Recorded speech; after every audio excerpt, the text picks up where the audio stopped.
Негізінде жүрек ауруының түрлері өте көп. Соның ішінде тахикардия, яғни жүрек соғысының жиілеуі.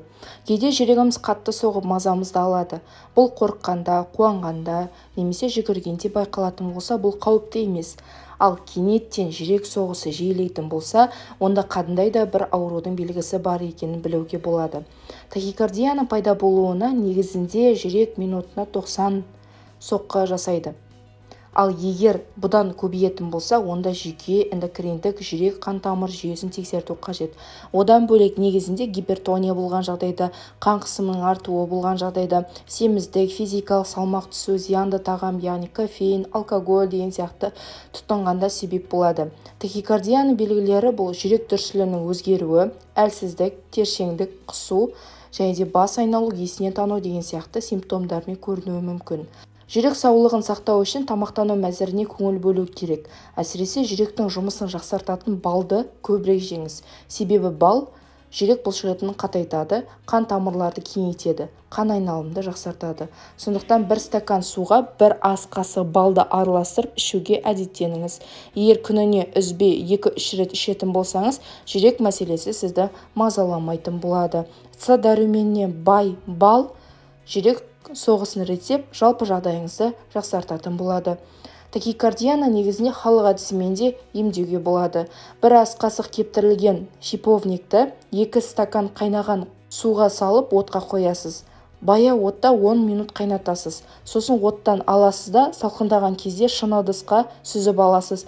Қайнатпаға бір ас қасық балды араластырып, 4-тен 1, 2-ден 1 стаканнан күніне 2-3 рет ішесіз де, емдік сусынды қақпағы жабылатын шыны ыдысқа сақтағаныңыз дұрыс. Тағы да бір тахикардияны емдейтін бір жеміс бұл өрік болып табылады. Темір мен калий элементіне бай бұл жеміс элемент өз кезегінде жүректің жұмысын жақсартады. Сол үшін күніне 4-5 дана балғы немесе кептірілген өрік жеуге әдетке айналдырыңыз. Жүзім, қара өрік, құрма, инжир, ақжелкен, қырыққабат, қара қарақат, балдыркөктің тамыры, ананас, банан мен шабдалы калий элементіне бай. Ал қызанақ, жаңғақ, өрік, жүзім, қызылша, шие, грейпфрут, бадам, салат жапырағы мен қырыққабат магний элементіне бай. Ал калий мен магний жүректі кез келген дерттен сақтай алады. Ендеше тамақтану мәзіріне осы жемістер мен көкөністерді міндетті түрде қосыңыздар. Тәбетіңіз тартқан кез келген түрін күніне 2-3 рет жеуге әдетке айналдырыңыз.